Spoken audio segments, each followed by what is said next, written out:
خلق من نفس واحدة وخلق منها زوجها وبث منهما رجالا كثيرا ونساء واتقوا الله الذي تساءلون به والأرحام إن الله كان عليكم رقيبا أما بعد فإن أصدق الحديث كتاب الله وخير الهدي هدي محمد صلى الله عليه وسلم وشر الأمور محدثاتها وكل محدثة بدعة وكل بدعة ضلالة وكل ضلالة في النار. إخوانا الدين rahimani wa rahimakumullah. Alhamdulillah, segala pujian dan syukur kembali kepada Allah Subhanahu wa taala. Pada malam ini kembali kita dipertemukan oleh Allah Subhanahu wa taala dalam prinsip untuk kembali melanjutkan kajian kita. Yang mana pada kesempatan kali ini kita sudah akan masuk pada pembahasan yang disebut oleh Malik Allah taala bab tsalits wa huwa ma'rifat ahkam al-hayd wal istihadah. Bab yang ketiga berkaitan dengan hukum-hukum berkaitan haid dan juga istihadah. Pada pertemuan sebelumnya kita sudah menyelesaikan pembahasan para ulama berkaitan dengan apa? Berkaitan dengan alamat tersebut, tentang bagaimana tanda-tanda sucinya seorang wanita. Begitu juga dengan pembahasan para ulama berkaitan dengan seorang wanita yang terkena istihadah, ketika dari istihadahnya terus berlanjut sampai darahnya haid, maka bagaimana cara untuk bisa membedakan apakah itu darah istihadah atau darah haid yang kita sudah sebutkan, apa yang disebutkan oleh para ulama berkaitan dengan masalah tersebut. Sekarang kita bacakan apa yang dikatakan oleh Al-Imam rahimahullahu taala berkaitan dengan pembahasan kita ini.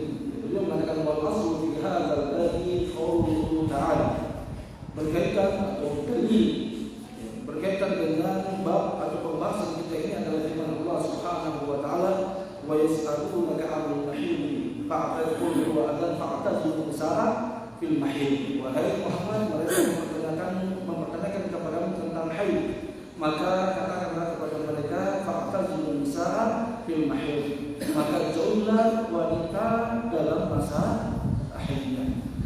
Baik. Wal ahaditsu, dan juga dalil yang berikut ini dalil utama yang disebutkan berkaitan dengan pembahasan hukum haid, ya. Dalil yang berkaitan dengan pembahasan hukum haid, ya. Itu dalil utamanya adalah firman Allah Subhanahu wa taala yang kita sebutkan tadi yang terdapat dalam surat Al-Baqarah. Dan juga dalil yang lainnya adalah al-ahaditsul waridah. Ya, dalil yang lain adalah hadis-hadis yang telah datang. Fi dzalika, berkaitan dengan masalah haid. Allati sanadkuruha, kita akan sebutkan, ya, beberapa saat lagi. Kemudian beliau memulai menyebutkan tentang perkara yang disepakati oleh para ulama berkaitan dengan hukum-hukum yang berkaitan dengan haid. Wa tafaqal muslimuna ala anna al-haid yamna'u arba'at asya'. Para kaum muslimin, para ulama muslimin, para ulama kita telah sepakat bahwasanya haid itu yang mencegah dari 4 perkara.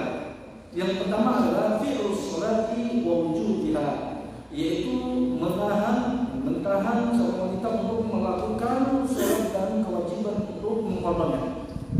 Annahu laisa yajibu 'ala al-haid qada'uha bi khilafi as-shawm. Yang maksudnya adalah apa? Maksudku fi'lus sholati wa wujubiha, maksudku, ya, apa? Tadi beliau mengatakan bahwasanya sepakat para ulama bahwasanya haid itu menahan seorang wanita dari melakukan sholat dan wajibnya. Wajibnya maksudnya itu tidak wajib bagi seorang wanita untuk mengqadanya, ya, bi khilafis ya shaum tadi. Kemudian yang kedua, ya, annahu yamna'u fi'lus sholati la qada', fi'lus shaumi la qada'. Bahwasanya puasa atau haid itu yang mencegah, menahan untuk melakukan puasa, tidak untuk mengqadahnya, berbeda dengan sholat tersebut. Wa dzalika li hadis Aisyah ats-Tsabiti. Hal tersebut disebabkan karena hadis Aisyah radhiyallahu anha qalat, bahwasanya beliau berkata, Ya, kunna nu'maru biqada'is shaumi wa la nu'maru biqada'is shalah. Kami diperintahkan untuk mengqadha salat dan kami tidak diperintahkan untuk mengqadha puasa.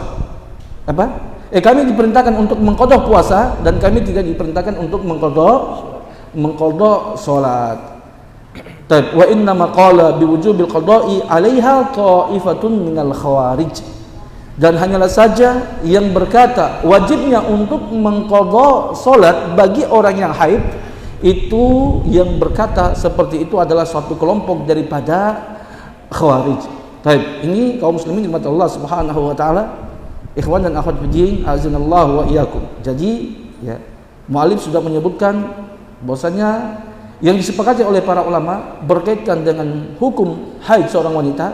Satu, ya, haid itu menghalangi seorang wanita untuk melakukan sholat dan juga, ya, tidak wajib untuk mengqadha sholatnya. Itu yang pertama, disepakati oleh para ulama.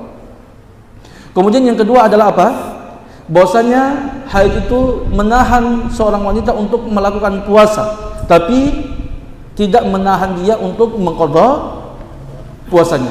Tapi apa perbedaannya? Ya. Tapi kaum muslimin dirahmati Allah Subhanahu wa taala, dahulu ada seseorang datang kepada Aisyah radhiyallahu anha, bertanya kepada Aisyah radhiyallahu anha, mempertanyakan, kenapa wahai Aisyah, kenapa kita diperintahkan untuk mengqadha salat, mengqadha puasa, sementara salat tidak diqadha? Ya. Maka Aisyah bertanya kepada orang yang bertanya tadi, aharuriyati anti atau aharuriyatu anti, apakah engkau ini haruri? Tapi haruri itu apa? Nama haruriyah atau haruriyatu anti? Apakah engkau ini seorang haruriyah? Haruriyah itu adalah suatu tempat yang ada di daerah Irak, yang mana di situ tempatnya orang-orang khawarij. Ya, maksudnya beliau bertanya, apakah engkau ini khawarij? Karena yang berpendapat bahwasanya wajibnya untuk mengqadha salat bagi orang yang haid hanyalah orang-orang khawarij. Makanya Aisyah bertanya, apakah engkau khawarij, haruriyah? Ya, itu haruriyah itu dinisbahkan kepada suatu tempat, harura. Dan itu adalah tempat yang mana orang-orang khawarij ketika mereka, ya, diperangi oleh sahabat Ali bin Abi Thalib, mereka pergi ke tempat tersebut dan mereka menetap di tempat tersebut. Dan wanita tadi ketika ditanya oleh Aisyah, apakah engkau ini khawarij? Maka dia mengatakan, bukan, saya bukan lastu haruriyah, saya bukan khawarij, ya, tapi saya mau bertanya. Maka Aisyah berkata kepada orang yang bertanya tadi, ya, kami, ya, kunna nu'maru biqadha'is shaum. Kami dahulu juga terkena haid pada masa Nabi sallallahu alaihi wasallam dan kami diperintahkan untuk mengqadha puasa, wala nu'maru biqadha'is shalah, dan kami tidak diperintahkan untuk mengqadha salat. Maksudnya apa? Tidak usah antum pertanyakan. Karena kenapa? Ini perintah daripada Allah Subhanahu wa taala melalui perantara Nabi sallallahu alaihi wasallam. Lakukan apa yang diperintahkan oleh Nabi sallallahu alaihi wasallam. Baik. Kemudian perkara yang ketiga yang disepakati oleh para ulama, al-fima ahsibu, beliau mengatakan, menurut sangkaan saya, adalah tawaf. Ya, li hadithi Ithata ats-Tsabiti hina amaraha Rasulullah sallallahu alaihi wasallam, berdasarkan hadis Aisyah yang sahih ketika Nabi sallallahu alaihi wasallam memerintahkan beliau an taf'ala kullama yaf'alul hajju ghairat tawafi bil baiti. Ya, Nabi memerintahkan beliau untuk melakukan semua apa yang dilakukan oleh orang yang melakukan haji kecuali tawaf di Ka'bah. Tapi ini kisahnya berkaitan dengan hajinya Aisyah radhiyallahu anha bersama Nabi sallallahu alaihi wasallam dan rombongan para sahabat. Ketika Nabi sallallahu alaihi wasallam, ya, datang ke kota Mekah bersama para sahabatnya untuk melakukan ibadah haji pada tahun ke-10 Hijriah, ternyata istri Nabi sallallahu alaihi wasallam, Aisyah radhiyallahu anha, sampai di kota Mekah beliau dalam keadaan haid, sehingga beliau tidak bisa melakukan ibadah umroh. Ya, dan itu terus berlanjut haidnya beliau itu karena memang Nabi SAW dan rombongan tiba di kota Mekah itu sudah dekat-dekat waktu haji, dan saat itu Aisyah datang bulan dan beliau tertahan tidak bisa melakukan ibadah umroh karena saat itu beliau melakukan haji tamattu. Ya. Dan beliau mengeluh kepada Nabi SAW sampai tiba ibadah haji beliau tidak bisa melakukan tawaf. Dan setelah mengeluh kepada Nabi SAW, Nabi berkata kepada Aisyah radhiyallahu anha, if'ali ma yaf'alul hajj, lakukan apa yang dilakukan oleh jamaah haji. Maksudnya semua yang berkaitan dengan rangkaian ibadah haji silakan engkau lakukan sebagaimana para jamaah haji lain yang melakukannya. Ghaira alla tatufi bil bait, kecuali jangan engkau melakukan tawaf di dalam Ka'bah atau di Ka'bah.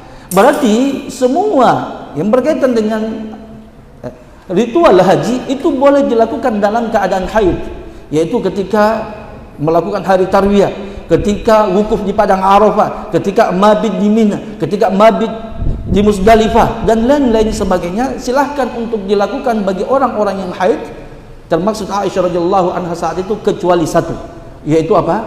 Jangan melakukan tawaf. Berarti orang yang haid tidak diperbolehkan untuk melakukan tawaf. Kemudian perkara yang keempat yang disepakati oleh para ulama itu adalah al-jima'u fil farji, liqaulihi ta'ala fa'tazilun nisaa fil mahid, yaitu berhubungan badan melalui kemaluan berdasarkan firman Allah Subhanahu wa taala, maka jauhilah para wanita fil mahid, ketika haid. Taib. Wakhtalafu min ahkamiha, dan para ulama berselisih pendapat berkaitan hukum haid fi masaila nadhkuru minha masyhuratiha.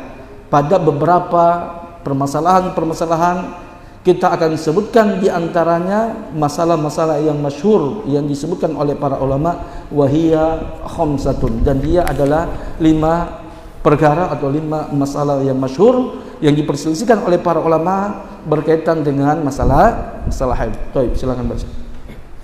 Al-mas'alatul ula mubasharatul haid. Ikhtalafa al-fuqaha fi mubasharatil haid wa ma yushtabahu minha. Faqala Malik wa Syafi'i wa Abu Hanifah lahu minha ma fawqa izari faqat. Wa qala Sufyan wa Thawri wa Dawud wa Zahiri inama yajibu alaihi an yajtaniba mawdi'ad dami faqat, wa sababu ikhtilafihim zawahirul ahadithi al-waridati fi dhalika wal ihtimalu alladhi fi mafhumil ayatil haidi, wa dhalika annahu warada fil ahadithi as-sihahi an Aisyata wa Maimunata wa Ummi Salamata annahu alaihi salatu wassalama kana ya'muru idza kanat ihdahunna haidun an tashudda 'alaiha izaraha thumma yubashiraha. Wa warada aidan min hadisi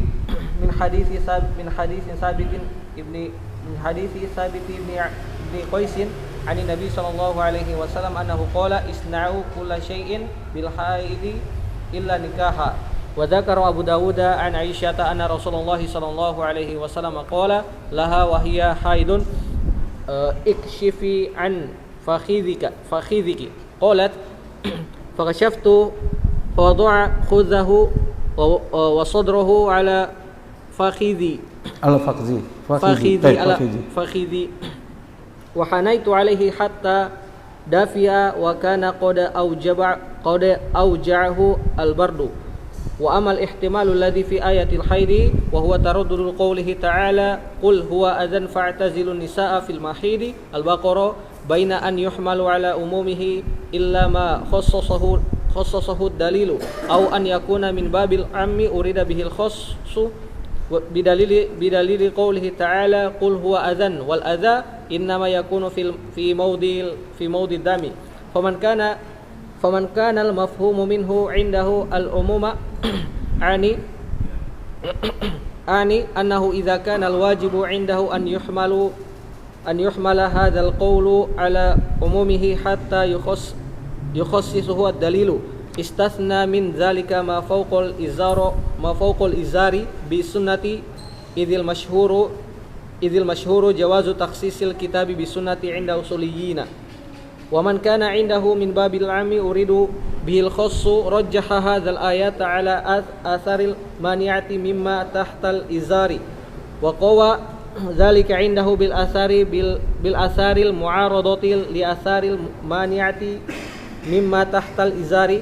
Wa minan nasi man roma al-jam'a baina hadhil athari wa baina mafhumil ayati ala hadzal ma'na alladhi nabaha alaihi al-khitabu al-waridu fima wa huwa kaunu hadza fahamala qaumun itu failnya fahamala hadis al-man'i qaum tuh kalau humil fahamala ahaditsa al-man'i lima tahtal izari ala al-karahiyati wa haditsal ibahata wa mafhumal ayati ala al-jawazi wa haditsal ibahati wa haditsal ibahi wa mafhumal ayati ala al-jawazi wa rajjahahu ta'wilahum hadzal bi annahu qad dalat sunnatu annahu laysa min jinsil haidi syai'un najisun illa mawda' dami wa dhalika anna Rasulullah sallallahu alaihi wasallam sa'ala Aisyata an tanawalahu al-khumrata wa hiya haidun faqalat inni haidun wa qala alaihi salatu wassalam wa salama innama haidutaki laysat fi yadiki wa ma sabata aidun min tarjiliha ra'sahu alaihi salatu wassalam wa hiya haidun wa qawluhu alaihi salatu wassalam innal mu'minina la yanjus. Baik, ya, pembahasan pertama yang diperselisihkan oleh para ulama itu adalah mubasyaratul haid. Baik, apa itu artinya mubasyaratul haid? Apa mubasyaratul haid? Bercumbu. Ya. Maksudnya apa? Bercumbu dengan wanita yang lagi haid. Maka beliau menyebutkan ikhtalafal fuqaha'u fi mubasyaratil haidi wa ma yustabahu minha. Terjadi perselisihan di antara para ulama ya pada hukum bercumbu dengan wanita yang haid dan apa yang boleh daripadanya. Faqala Malik wa Syafi'i wa Abu Hanifah, berkata Imam Malik dan Imam Syafi'i dan Imam Abu Hanifah ya, lahu minha ma fawqal izari faqat. Wa qala Sufyan ats-Tsauri wa Daud adz-Dzahiri, begitu juga beliau mengatakan dan berkata Sufyan ats-Tsauri dan juga Daud adz-Dzahiri Zahiriyah, dan juga ini adalah apa? Dan juga pendapat daripada Imam Ahmad, innama yajibu alaihi an yajtaniba mawdi'ad dami faqat. Bahwasanya yang wajib bagi seorang lelaki yang bercumbu dengan wanita haid itu yang wajib baginya untuk menjauhi tempatnya darah saja. Berarti selain daripada itu apa? Diperbolehkan. Tapi ikhwan dimati Allah Subhanahu wa taala. Perhatikan ya, pembahasan yang beliau sebutkan di sini. Ya, pembahasan beliau sebutkan di sini Imam Ibnu Rushd rahimahullah taala, beliau tidak terlalu menjelaskan secara terperinci. Jadi perhatikan, perkara yang disepakati oleh para ulama tadi tidak disepakati tidak boleh jima, betul? Tidak boleh apa? Jima dengan orang yang haid. Ya. Kemudian juga beberapa para ulama menukilkan kesepakatan ya, yaitu bolehnya bercumbu dengan wanita haid ya, dari batasan ya, dari pusat menuju ke atas taib sampai apa? Lutut menurut ke bawah.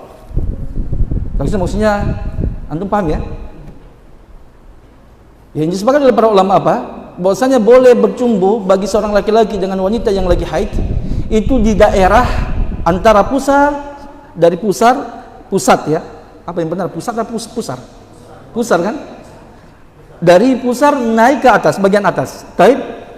Dan juga apa? Dari lutut turun ke bawah. Jadi antara pusar dengan lutut di situ terjadi perbedaan pendapat para ulama. Dan yang disebutkan oleh mu'allif rahimahullah taala di sini adalah ini dia. Yang disebutkan oleh mu'allif, yang dibahas sebenarnya oleh mu'allif dalam hal ini adalah pembahasan itu tadi. Ya, apakah boleh ya bercumbu bersenggama dengan wanita haid yang berada di antara daerah pusar sampai lutut. Paham? Paham sampai situ enggak? Apa betul lah, paham? Yang mana yang disepakati, yang diperselisihkan? Baik. Kawasan yang berada antara pusar sampai lutut. Ya. Antum paham di situ? Baik. Adapun selainnya itu, maka disepakati oleh para ulama boleh untuk apa? Untuk bersenggama. Baik. Maka beliau mengatakan, ya, ikhtalafa al-fuqaha fi mubasharatil haid wa ma yustabahu minha. Sekali ini gambarannya antum supaya tidak antum bisa fokus pembahasannya kita. Ya, yang dibahas ini adalah apa? Dari pusar sampai al-fakhidh, ya, sampai paha, lutut atau ya paha. Maka beliau mengatakan, ya, terjadi perselisihan para ulama, ya, berkaitan dengan bercumbu dengan wanita haid. Berkata Imam Malik dan Imam Syafi'i, lahu minha ma fawqal izari faqat. Itu dia. Ya. Bahwasanya jumhur ulama mengatakan boleh bagi lelaki tersebut bercumbu dengan wanita haid itu fawqal izari faqat. Apa maksudnya fawqal izar? Di atas sarung. Itu antum terjemahkan, di atas sarung. Ya. Bagaimana maksudnya di atas sarung? Ya? Hah? Di atas sarung. Apa? Di atas lipatan sarung. Lipatan sarung itu di mana? Di pusar. Ya, lipatan sarung itu di pusar. Fauqal izar itu bukan berarti dia pakai pelapis sarung kemudian antum bercumbu dengan sarungnya di atas sarungnya itu. Bukan itu maksudnya. Tapi maksudnya fauqal izari itu adalah apa? Kawasan yang berada di atas ikatan ikatan sarung. Ikatan sarung itu diikat di mana? Di pusar. Jadi maksudnya kawasan yang ada di atas pusar. Baik. Itu pendapat daripada jumhur ulama. Baik. Kalau begitu di bawah daripada itu tidak boleh, haram. Ya, menurut pendapat jumhur ulama. Baik. Dan berkata siapa? Sufyan Ats-Tsauri dan juga Dawud Adz-Dzahiri dan juga Imam Ahmad, beliau mengatakan bahwasanya boleh, ya, bagi seorang lelaki untuk bercumbu dengan wanita haid itu di kawasan antara pusar dengan lutut. Tahu ya? Kecuali satu tempatnya darah, yaitu maksudnya kemaluan berarti. Itu saja. Paham enggak? Itu yang dilarang. Ya, yang wajib untuk dijauhi adalah tempat keluarnya darah. Selain daripada itu, ya, maka boleh untuk bercumbu dengan wanita haid selain daripada tempat keluarnya darah atau kemaluan. Ya, baik. Ya, betul. Kalau mana? Dari pusar ke bawah. Tidak boleh. Nah, jumhur dari pusar sampai ke lutut. Ya. Dari pusar sampai ke lutut itu tidak boleh. Jadi di atas pusar itu boleh, di bawah lutut boleh. Baik. Makanya di sini beliau ini Imam Ibn Rushd dia campur aduk, ya, pembahasan. Dia campur aduk. Seharusnya dipisahkan pembahasannya, bahwasanya yang disepakati oleh para ulama, di antaranya yang menunjukkan ijma' berkaitan dengan masalah itu adalah Imam Nawawi rahimahullah taala dan juga Imam Ibnu Qudamah dan imam-imam yang lainnya, ya, menunjukkan bahwasanya adanya ijma', ya, boleh bagi seorang lelaki untuk bercumbu dengan wanita haid di atas pusar, dari pusar ke atas dan dari lutut ke bawah, itu boleh. Ya. Yang diperselisihkan itu adalah antara pusar dengan lutut. Ini yang sebenarnya ingin dibahas oleh beliau, hanya beliau tidak merinci pembahasan tersebut, ya, sehingga beliau campur adukan berkaitan dengan pendapat-pendapat ataupun pembahasan para ulama berkaitan masalah pembahasan kita ini. Baik. Kemudian beliau mengatakan wasababul ikhtilafihim, sebab terjadinya perselisihan para ulama berkaitan dengan masalah ini, ya, berkaitan dengan masalah ini. Apa itu?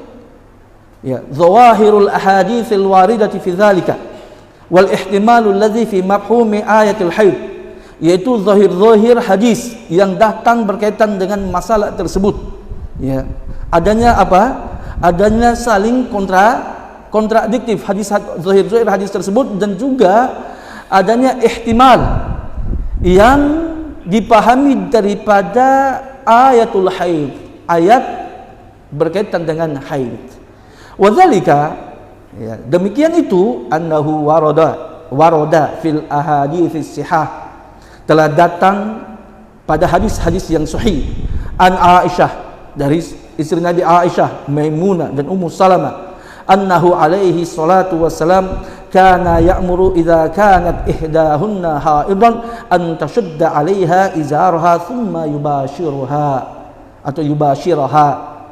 Bahwasanya ya, telah datang daripada hadis-hadis yang sahih dari istri Nabi Aisyah dan juga istri Nabi Maimunah dan juga Ummu Salamah, bahwasanya Nabi sallallahu alaihi wasallam apabila salah seorang dari istri-istri beliau haid, beliau memerintahkan istri-istri beliau yang haid antashudda 'alaiha izaraha, untuk mengikat apa?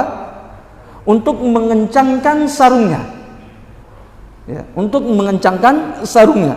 Tsumma yubashiraha, kemudian Nabi bercumbu dengan siapa? Dengan istri-istri beliau yang haid tersebut.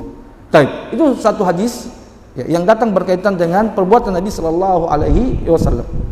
Kemudian juga telah datang dari hadis Thabit bin Qais dari Nabi sallallahu alaihi wasallam, yang mana Nabi pernah berkata, isna'u kulla syai'in bil haidhi illa nikaha. Lakukan apa yang kalian inginkan, ya, lakukan segala yang kalian inginkan bil haid, dengan orang atau wanita yang lagi haid, maksudnya istrinya yang lagi haid, illa nikaha, kecuali nikah, maksudnya apa? Berhubungan badan, ya. Kecuali nikah, kecuali berhubungan badan. Nikah di situ bukan maksudnya akad nikah, tapi kecuali berhubungan badan. Baik, ya. Zahirnya apa? Boleh untuk kita melakukan ya, segala sesuatu dengan wanita haid, kecuali apa? Kecuali berhubungan badan. Dan begitu juga Imam Abu Dawud menyebutkan dari Aisyah radhiyallahu anha, anna Rasulullah sallallahu alaihi wasallam qala laha wa hiya haidun. Nabi berkata kepada Aisyah dalam keadaan saat itu beliau lagi haid, Nabi mengatakan, ikshifi an fakhidhiki, singkapilah pahamu. Qalat faqashaftu, kata Aisyah, kemudian saya menyingkap pahaku, ya. Fawada'a khaddahu wa sadrahu ala fakhidhi, kemudian Nabi sallallahu alaihi wasallam meletakkan pipinya dan juga dadanya di atas pahaku, ya, maksudnya Nabi berbaring. Nabi sallallahu alaihi wasallam berbaring di atas paha Aisyah radhiyallahu anha, wa hanaitu alaihi hatta dafi'a, kemudian saya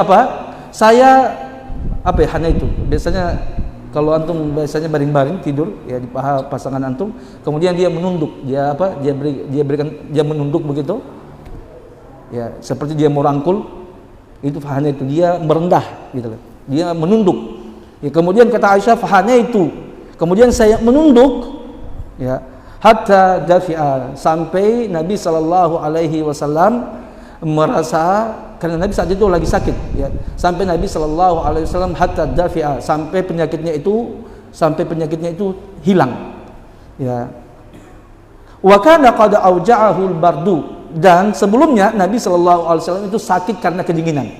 Jadi saat itu Nabi menggigil, ya. Nabi sallallahu alaihi wasallam minta kepada Aisyah dalam keadaan haid, beliau minta supaya menyingkap pahanya, dan Nabi tidur di paha Aisyah radhiyallahu anha, dan Aisyah ya, merangkul atau beliau menunduk pada Nabi sallallahu alaihi wasallam untuk menghilangkan rasa dinginnya Nabi sallallahu alaihi wasallam.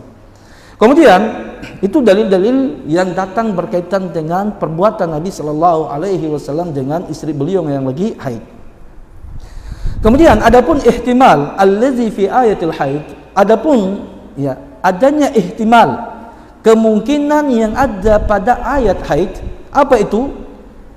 Yaitu firman Allah Subhanahu wa taala, fa huwa taraddudu qaulihi ta'ala, yaitu berbilangnya makna ya pada firman Allah Subhanahu wa taala, qul huwa adzan fa'tazilun nisaa fil mahid. Katakanlah bahwasanya al-haid itu adalah adza ya, fa'tazilun nisaa, dia adalah kotoran, maka jauhilah wanita fil mahidi, jauhilah wanita dalam keadaan haid. Baik, perhatikan ya, qul huwa adzan fa'tazilun nisaa fil mahid. Dan di sini ihtimal, apa maknanya ya, adanya ihtimal makna dalam ayat tersebut. Baik, apa itu? Baina ayyuhmala ala umumihi illa ma kana khassasahu dalil au ayyakuna min babil 'ami urida bihil khas. Baik, pembahasan para ulama berkaitan dengan firman Allah tadi, qul huwa adzan fa'tazilun nisaa fil mahid. Apakah ayat tersebut itu adalah ayatnya umum ya, yang dikhususkan, ataukah umum urida bihil khas, ataukah umum yang diinginkan makna khusus. Tapi perhatikan, mungkin antum kita belum sampai pada pembahasan dalam pembahasan usul kita. Kayaknya tapi antum yang angkatan kedua sudah masuk ya pembahasan dengan Ustaz Andi. Belum? Tapi antum sudah dapat pembahasan istilah al-amul makhsus, yang dikhususkan, dengan al-am urida bihil khas. Apa perbedaannya? Ya. Baik, yang dikhususkan dengan yang diinginkan khusus. Baik, ada perbedaannya apa tidak? Ada. Baik, apa perbedaannya? Baik.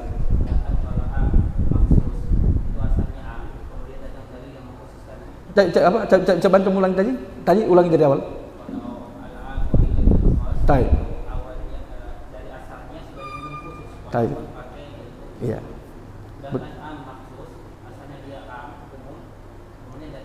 Iya. Baik, betul. Ya, itu dia bedanya. Perhatikan. Ya, al-am urida bihil khas. Yang diinginkan apa? Khusus. Dia dari asalnya, dia itu memang diinginkan khusus, hanya digunakan lafaz umum. Jadi al-am urida bil khas, tidak ada keumuman di situ. Ya, yang adanya dia khusus, hanya menggunakan lafaz umum. Lafaznya umum tapi dia itu khusus. Dari awal memang disebutkannya ya, dia itu tidak diinginkan keumuman, tapi sudah diinginkan kekhususan. Jadi al-am urida bil khas, tidak ada umum di situ. Contohnya hadis Nabi sallallahu alaihi wasallam. Nabi mengatakan inna ruqa wat tamaima wat tiwala syirkun. Bahwasanya ruqyah, taib, wat tamaim, kemudian jimat-jimat, wat tiwala dan pelet, itu adalah syirik. Taib. Perhatikan dalam ucapan Nabi sallallahu alaihi wasallam, inna ruqa, sesungguhnya ruqyah. Taib. Ini lafaznya umum tapi urida bihil khas. Ya, lafaznya umum, ruqyah mana saja, betul kan? Tapi yang dimaksudkan Nabi Shallallahu Alaihi Wasallam di situ adalah ruqyah syirik, bukan ruqyah syar'i, tapi ruqyah yang mengandung kesyirikan. Tapi Nabi mengatakan apa? Sesungguhnya ruqyah umum, lafaznya umum, betul kan? Umum kan? Sesungguhnya ruqyah. Tapi ruqyah itu umum, ruqyah syirik dan ruqyah syar'i. Tapinya ya, dia itu adalah apa? Dia itu bukan yang dikhususkan, tapi al-am urida bihil khas, sehingga tidak ada keumuman dalam hadis tersebut. Bisa dipahami? Baik. Berbeda dengan apa? Berbeda dengan yang dikhususkan. Dia memang di awalnya itu umum, kemudian datang dalil yang mengkhususkannya. Jadi di situ ada keumuman. Baik, berkaitan dengan firman Allah, di sini terjadi perbedaan para ulama. Ya, apakah firman Allah qul huwa adzan fa'tazilun nisaa fil mahidhi? Ya, ini dia ranahnya, apakah dia yang dikhususkan ataukah urida bil khas? Antum paham sampai sini? Yuda, Ilham, kalau antum tidak paham bilang. Paham? Wahyu, kalau antum belum paham bilang. Saya ulangi.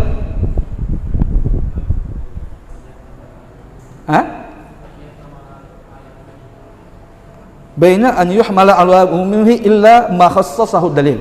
Baik, perhatikan. Qul huwa adzan fa'tazilun nisaa fil mahid. Di sini terjadi perbedaan pendapat para ulama. Karena dalam hadis tersebut, dalam ayat tersebut itu ada kemungkinan. Apakah ayat itu ya, dia adalah ayat yang umum kemudian dikhususkan, ada yang mengkhususkannya, ataukah dia adalah ayat yang umum urida bihil khas. Perhatikan, baina ya an yuhmala ala umumihi illa ma khassasahu dalil. Apakah ayat tersebut di bawah pemahamannya, di atas keumumannya, kecuali ada dalil yang mengkhususkannya. Berarti kasusnya kalau seperti ini masuk pada pembahasan apa? Al-am, al-makhsus. Berarti ya ayat tersebut itu ayatnya umum. Baik. Kemudian ada yang mengkhususkannya, ada yang mentakhsiskannya. Au ayakunan min babil am urida bil khas. Ataukah ayat tersebut dia itu adalah masuk pada pembahasan am yang diinginkan makna khusus. Baik. Bidalili qaulihi ta'ala, berdasarkan firman Allah Subhanahu wa taala, qul huwa adzan fa'tazilun nisaa fil mahid. Katakanlah dia itu adalah adza. Baik. Wal adza innama yakunu fi mawdi'id dam. Dan adza, kotoran itu hanyalah apa? Adanya di tempat keluarnya darah. Tapi perhatikan ya ikhwan, di sini firman Allah, qul huwa adzan fa'tazilun nisaa fil mahid. Syahidnya adalah pada firman Allah, fa'tazilun nisaa fil mahid. Maka jauhilah wanita dalam keadaan haid. Antum paham? Berarti tidak boleh antum menyentuh perempuan. Itu dia, kalau dia kita katakan ayat tersebut umum. Betul kan? Ayat tersebut umum, fa'tazilun nisaa fil mahid, maka jauhilah wanita yang lagi haid. Jauhilah wanita yang lagi haid. Baik, berarti umum. Betul? Semua tempat. Tidak boleh kakinya, jari telunjuknya pun tidak boleh. Ya, rambutnya pun tidak boleh. Berdasarkan ayat tadi. Karena ayat ini umum. Paham? Baik, allazi khassasahu dalil, yang ada dalil mengkhususkannya. Baik, berarti hadis ayat yang umum tadi ini dikhususkan oleh hadis dalil. Baik, berarti ketika sudah dikhususkan dengan dalil, maka apa yang telah dikhususkan boleh untuk dicumbui. Ya, paham enggak? Baik. Perhatikan di antaranya apa? Hadisnya adalah ini dia. Ya, kata Nabi tentang perbuatan Nabi kepada para istrinya. Ketika para istri-istri Nabi lagi haid, Nabi memerintahkan mereka untuk mengencangkan apa? Sarungnya. Kemudian setelah itu apa? Nabi mencumbui mereka, betul nggak? Nabi setelah itu mencumbui mereka. Berarti perhatikan ayat tadi. Kan Nabi Allah mengatakan jauhi para wanita ketika masa haidnya. Baik, umum kan, tidak boleh dicumbui dimanapun. Berarti umum. Kemudian datang dalil khusus. Setelah datang dalil khusus, berarti dikhususkan pada tempat-tempat yang khusus tersebut. Berarti tadi kan Nabi mencumbui apa yang ada di atas pusar. Berarti yang di atas pusar boleh. Paham? Kemudian yang di bawah pusar tidak boleh. Karena kenapa? Nabi memerintahkan istrinya untuk apa? Mengikat di atas pusarnya. Antum paham?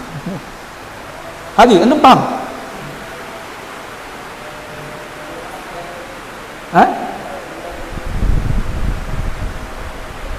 Baik.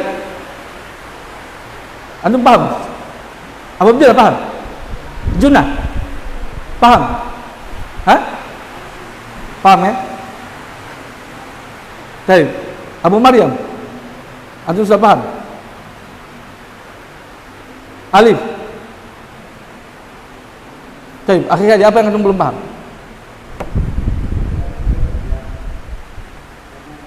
Hah? Al-am urida bihil khusus. Perhatikan ya. Tapi ini sebenarnya pembahasan memang pembahasan dalam ilmu usul. Ya. Nanti pembahasan di antaranya am, ya. Itu apa? Ada disebutkan al-amul makhsus. Am dia itu ayat yang umum, kemudian datang hadis ataupun ayat lain yang mengkhususkannya. Tapi pertama dia ayat pertama adalah umum. Baik. Kemudian datang dalil yang lain yang mengkhususkan ayat yang umum tadi. Ya, dalil yang umum tadi. Itu dia yang dikatakan al-am al-makhsus, am yang dikhususkan. Baik, paham? Am yang dikhususkan. Am yang dikhususkan itu adalah pertama ada dalil yang umum. Umum dalilnya. Kemudian setelah itu datang dalil yang lain yang mengkhususkannya. Bisa dipahami enggak? Itu yang disebutkan apa? Al-am yang dikhususkan. Baik. Kemudian yang kedua adalah al-am urida bil khas. Am yang diinginkan khusus. Baik. Maksudnya apa? Dia itu lafaznya umum tapi sebenarnya bukan umum dia. Ya, dia itu memang khusus hanya menggunakan lafaz umum. Tapi kalau perhatikan, berarti kalau al-am urida bil khas itu dari dasarnya, dari awalnya dia itu tidak ada umum di situ. Ya, dia memang sudah khusus hanya menggunakan lafaz umum. Contoh ucapan Nabi sallallahu alaihi wasallam, inna ruqa wat tamaima wat tiwala syirkun. Sesungguhnya ruqyah itu umum. Lafaz ruqyah itu adalah umum. Tapi dari awal Nabi membicarakan tentang mendatangkan lafaz inna ruqa, Nabi itu sudah tidak menginginkan apa? Tidak menginginkan keumumannya, tapi Nabi menginginkan khusus. Maksudnya ruqyah yang diinginkan Nabi dalam lafaz tadi itu adalah ruqyah yang syirik. Baik. Hanya dia menggunakan lafaz umum. Inna ruqa, sesungguhnya ruqyah, wa tamaima, dan juga jimat-jimat, wa tiwala syirkun. Baik. Dan tiwala adalah syirik. Antum paham sampai sini? Baik. Kita cukupkan dulu, nanti setelah ini kita lanjutkan lagi berkaitan dengan pembahasan kita. Subhanakallahumma bihamdika, asyhadu an la ilaha illa anta, astaghfiruka wa atubu ilaik. Assalamualaikum warahmatullahi wabarakatuh.